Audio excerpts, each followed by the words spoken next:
Good afternoon, children. This is Yasita ma'am again in front of you. Today we'll do chapter 5 community service. Community services. Services means बेटा काम काज, और community मतलब मोहल्ले या आसपास या पड़ोस जहाँ हम रहते हैं, जिसमें सबको काम करने की ज़रूरत है. ऐसा नहीं है कि हम जहाँ रहते हैं वहाँ सिर्फ रहें और कुछ ना करें, ऐसा नहीं हो सकता. तो आज उसी विषय में हम पढ़ेंगे इस चैप्टर में. Human beings are social animal. They live together in the company of their fellow being in villages, towns and cities.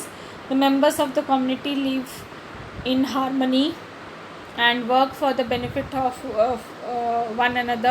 They also provide support to each other in the time of emergency. Community living helps in bringing a peaceful society. बेटा इंसान जो है वो social animal है. Social animal मतलब वो अकेले नहीं रह सकता. इंसान कभी अकेले नहीं रहता. इंसान देखिए फैमिली में रहता है, फ्रेंड्स के साथ रहता है, उसको बहन भाई चाहिए खेलने के लिए, है ना. तो जहाँ वो रहता है वो ज़्यादातर क्या होता है, या तो एक विलेज होता है या सिटी होता है ना. Lives in a village, town या सिटी, और वो सबके साथ हारमनी में रहे. यही हमारी कोशिश रहती है कि हम सब मिलजुल कर हारमनी मतलब सुख शांति के साथ हम रहें और सबका फ़ायदा पहुंचाएं, और एक दूसरे को इमरजेंसी में, जैसे हमारे पड़ोसी की ज़रूरत हो इमरजेंसी में, तो हम उनको हेल्प कर सकें, चाहे कार देकर या कुछ वो मांग रहे हैं वो देकर. Community living helps in building a peaceful society. अगर हम एक दूसरे के प्रति प्यार, भाईचारा ये अगर हम फैलाएं तभी सोसाइटी अच्छी हो सकती है. मैंने याद है बेटा बहुत बार बोला है क्लास में कि हम एक दूसरे को प्यार करें, स्नेह करें, नफ़रत ना करें, तो हमारे आसपास के मोहल्ले और दुनिया बहुत सुंदर हो जाएगी, है ना. तो कम्युनिटी सर्विस किसको बोलते हैं वो पढ़ते हैं. Community service is a help और assistance that benefits the community. Community service वो होता है जिसमें हम किसी की हेल्प कर रहे हैं, असिस्टेंस यानी कि मदद कर रहे हैं, और वो उसका भी फ़ायदा हो रहा है और हमारा भी. अब तुम बोलोगे हमारा कैसे फ़ायदा होता है बेटा. आज हम किसी की मदद करेंगे तो कल वो हमारी करेगा, है ना. It may be assisting the elderly. आप बड़ों को रोड क्रॉस करवा कर हेल्प कर सकते हैं, उनको आप मदद कर सकते हैं. आज बेटा मैं बैंक गई थी तो वहाँ पे एक बहुत बुजुर्ग आदमी किसी की हेल्प लेकर फॉर्म भर रहा था और बैंक के काम कर रहा था. तो इस तरह से आप एल्डरली को हेल्प कर सकते हैं.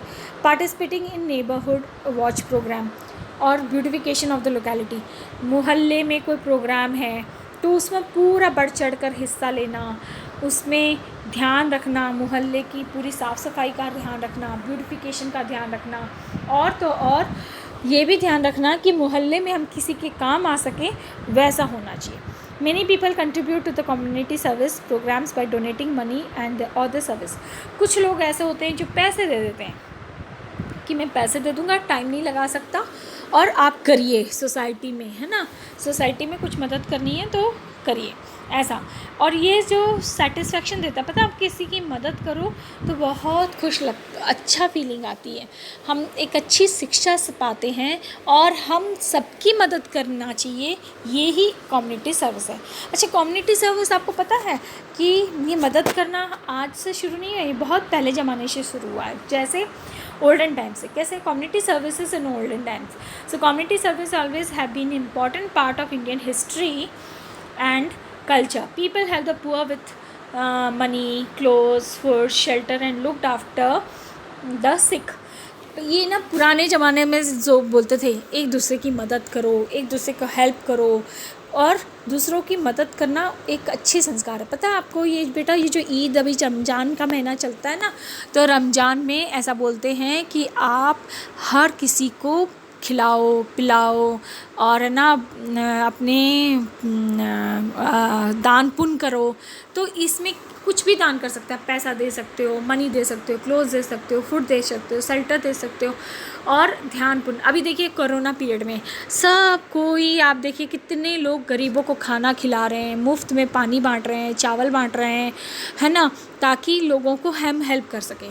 क्यों बेटा, ये सब करने की क्या ज़रूरत है? ये करना चाहिए। ये करने से संतुष्टि मिलती है, प्लेजर मिलता है, खुशी मिलती है, आत्म तृप्ति मिलती है। और क्या चाहिए, है ना। ये बहुत ज़रूरी है कि हम एक दूसरे को पैसे देकर, खाना खिलाकर, या कुछ नहीं हो सके तो किसी की मदद रोड क्रॉस करके, या किसी के लिए फॉर्म भर के, या किसी की किसी भी प्रकार मदद ज़रूर करनी चाहिए, ताकि एक खुशी मिल सके।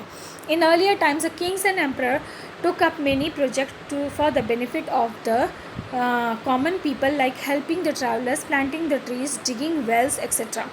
पहले ज़माने में लोग नहीं, राजा भी करते थे। राजा क्या क्या करते थे? राजा लोगों के भले के लिए बेटा पेड़ लगाते थे। देखिए यहाँ पे, ताकि पेड़ लगे हैं तो जब ये पिलग्रिम क्या होता है बेटा? ये भक्तजन दर्शन करने जा रहे हैं। जब हम किसी जगह दर्शन करने जाते हैं तो हम लोग भक्त हो जाते हैं। तो ये भक्तगण जब रास्ते में जाते तो इनको गर्मी ना लगे तो पेड़ लगाए जाते थे, कुएँ बनाए जाते थे, हाँ, फिर सराइस बनाए जाते थे, ताकि वो आराम कर सके, रेस्ट कर सकें और उनको दर्शन करने में कोई तकलीफ़ ना हो। आपने भी देखा होगा कि ये जो नवरात्रि के टाइम पे लोग है ना पंडाल लगा के रखते हैं, जहाँ पे भक्तगण लोगों के लिए खाना, चाय, नाश्ता सब दिया जाता है। कुछ लोग तो पैर दबाकर भी उनको मदद करते हैं। और कम्युनिटी सर्विस का सबसे अच्छा उदाहरण मैं बताऊं आपको मैंने एक वीडियो भेजा था जिसमें लंगर के बारे में, पंजाबी गुरुद्वाराज में लंगर होते हैं, जहाँ पे एक साथ सब कोई कम्युनिटी, कोई भी जात बिरादरी किसी चीज़ का भी हो, वो एक साथ वहाँ पे खाना खा के भूख मिटा सके। इस तरह के काम राजा लोगों ने भी करते थे, और बड़े बड़े मंत्री लोग, राजा लोग, सब कोई करते थे। कंफर्ट फॉर ट्रैवलर्स, क्या क्या करते थे राजा लोग, अभी वही पढ़ेंगे। In olden times most travellers were pilgrim, messengers, soldiers और मर्चेंट्स। तो पहले ज़माने में बेटा घर से बाहर कौन कौन जाते थे? एक तो पिलग्रिम्स जाते थे। पिलग्रिम्स कौन? भक्तगण, जो दूसरी जगह दर्शन करने जाते हैं उनको भक्तगण को बोलते हैं। मैसेंजर, जिनको मैसेज पहुंचाने के लिए बोला जाता था, ठीक है। मैसेंजर्स, सोल्जर्स, मर्चेंट, सोल्जर्स, राजा के सैनिक लोग, उनको भी बेटा इधर उधर बहुत जाना पड़ता है। राजा बोलता है इधर जाओ, राजा बोलता है उधर जाओ, तो उन सब के लिए राजा ने क्या क्या किया? उन सबको बहुत तकलीफ़ होती थी रास्ते में, खाना नहीं है, पानी नहीं है, धूप है, छाँव है, जाए कैसे? तो राजा इन सब के लिए क्या करवाते थे? धर्मशाला बनवाते थे, जहाँ पे वो आराम कर सकें, खाना खा सकें, थोड़ा नींद ले लें, थोड़ा पानी पी लें, थोड़ा अपने जानवरों को भी आराम दिलाने, और रात में डर लग रहा हो तो वहाँ आराम कर लें। तबीयत ख़राब हो गई तो वहाँ पे इलाज पानी की व्यवस्था थी। तो ये सारी व्यवस्थाएं राजा लोग करवाते थे। इसका सबसे बेस्ट एग्जांपल है बेटा ये दोहरा सराय, जो कि लुधियाना में है। और ये देखिए शेरशाह सूरी ने ये बनवाया था, ताकि लोग यहाँ पे आराम कर सकें और ये थोड़ा अपनी थकान दूर करके आगे की यात्रा कर सकें। क्योंकि बेटा उस ज़माने में बसेस नहीं थे, ट्रेन्स नहीं थे, और ट्रैवलिंग करना मतलब यात्रा करना बहुत मुश्किल था। तो इसलिए राजा क्या करते थे? राजा धर्मशाला और सराइस बन। धर्मशाला क्या होता है बेटा? बड़ा रूप होता है। सराइस क्या होती है? छोटी होती हैं। तो छोटे छोटे धर्मशाला सराइस का। और भी क्या क्या करते थे? ट्रीज़ लगाते थे, ट्रीज़ ऑन रोड साइड, ताकि थकान, पता है, पेड़ के नीचे बैठ जाओ, ठंडी छाँव, तो सुकून मिलता है, आराम मिलता है। तो अशोका राजा ने भी ऐसा किया। Ashoka the great ruler understood the importance of good roads for the progress of trade as well as pilgrim. He arranged to construct rest stores, dig wells and plant trees on the roadside for the comfort of travelers. अब अशोका राजा जो थे उन्होंने भी roads बनवाए, है ना, और उसको समझ में आ गया था कि अच्छे रोड्स होंगे तो अच्छा व्यापार होगा और लोगों को आराम और ये सब मिलेंगे तो लोगों की तरक्की होगी। जब लोग की तरक्की होगी तो राज्य की तरक्की होगी, और राज्य की तरक्की होगी तो अशोका के राज्य में प्रजा बड़ी खुश होती थी। कितनी सुंदर लग रहा है बेटा, कितना सुकून है, इतना इसमें तो कोई बोले कि 15 किलोमीटर चल लो तो आदमी आराम से चल लेगा। हाँ, तेज़ धूप हो तो उसमें 10 मिनट भी चलना मुश्किल हो जाता है। उसके बाद क्या करवाते थे, पेड़ तो लगवा दिए, अब पानी की व्यवस्था बहुत ज़रूरी होती थी, तो water for quenching the thirst. अब water for quenching the thirst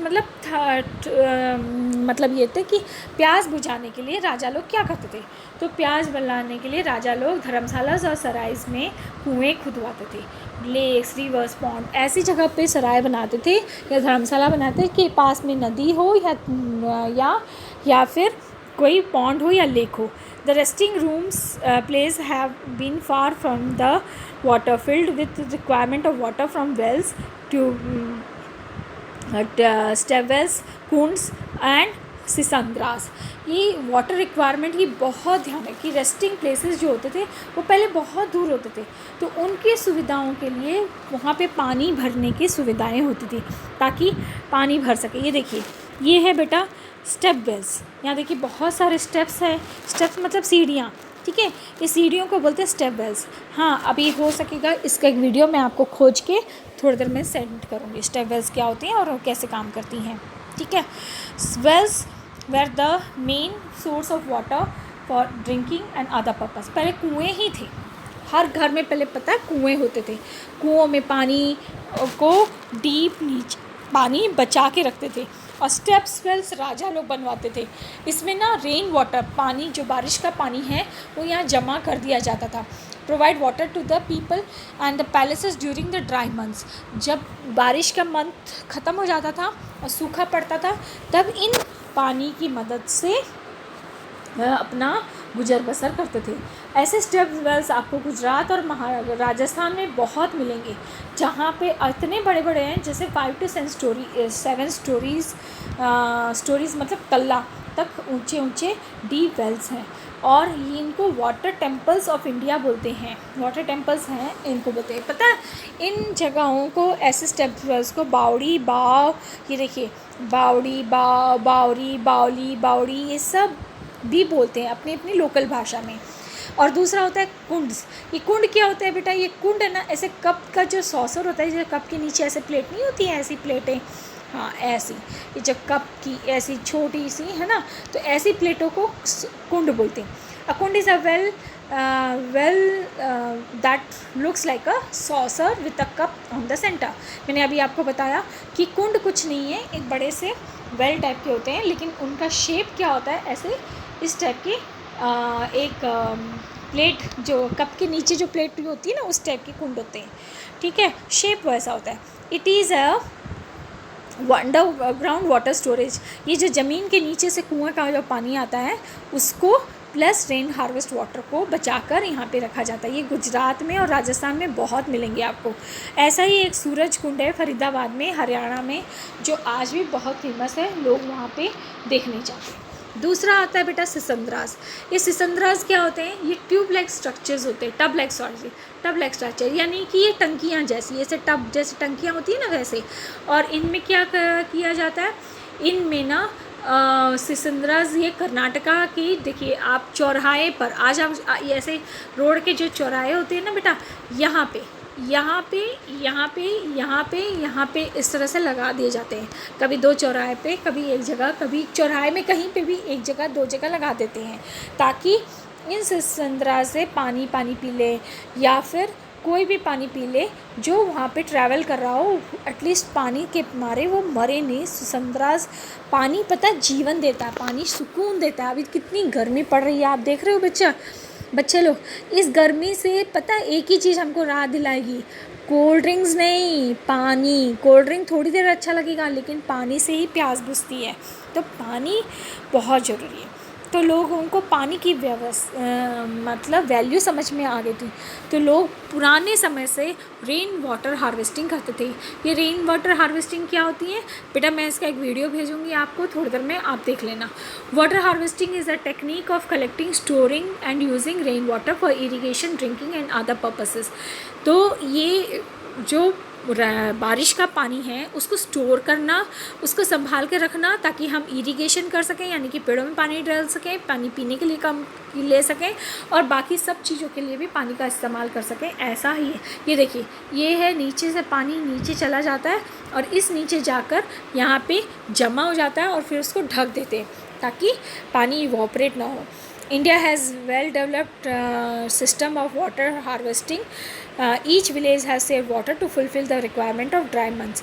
There are no storage of water. अगर स्टोरेज ऑफ वाटर नहीं हो तो बहुत मुश्किल होती है और हर गांव को पानी बचाने की बहुत ज़रूरत है। अगर India in well developed water system ना अपनाएगा तो इंडिया के लोग अभी भी आप देखेंगे तो बहुत गर्मी के कारण लोग पानी की कमी के कारण एकदम बीमार हैं। पता है आपको, इतना गंदा गंदा पानी निकाल के पीते हैं नाले का, वो पॉन्ड या ऐसे कोई तालाब का पानी पी लेते हैं जिसमें गाय गोरू भी नहा रही है, बर्तन भी धो रहे हैं, कपड़े भी धो रहे हैं और पानी को छानते हैं और पी लेते हैं। क्या करें, पानी नहीं आता। तो हम सब की जिम्मेदारी क्या है बेटा, ये कम्युनिटी सर्विस है, यानी कि मैं तुम ये वो नहीं, सबको करना है। क्या करना है, पानी को बचाना है। कैसे बचा सकते हैं, हमारे स्कूल में बेटा रेन हार्वेस्टिंग वाटर सिस्टम है। जब हम स्कूल जाएंगे तो मैं आपको रेन वाटर हार्वेस्टिंग सिस्टम दिखाऊंगी, ठीक है। आप देखिए 5A के सामने एक बड़े बड़े नाले लगे हुए हैं और वो नाले का पानी नीचे जमा हो जाता है, जैसे यहाँ पे फ़ोटो में दिया है, ठीक है। और ये ऐसे नाले लगे हुए हैं, ऐसे इस टाइप के नाले लगे हुए हैं 5A क्लास के सामने और वो पानी यहाँ जमा हो जाता है और ये आपको नर्सरी में मिलेगा, है ना। और ये पानी जमा हो जाएगा, इस तरह से पानी जमा हो जाता है और रेन हार्वेस्टिंग का मैं प्रॉब्लम जो है वो ख़त्म हो जाएगा। बाकी का बेटा मैं आपको कल नेक्स्ट क्लास में पढ़ाऊँगी। Thank you.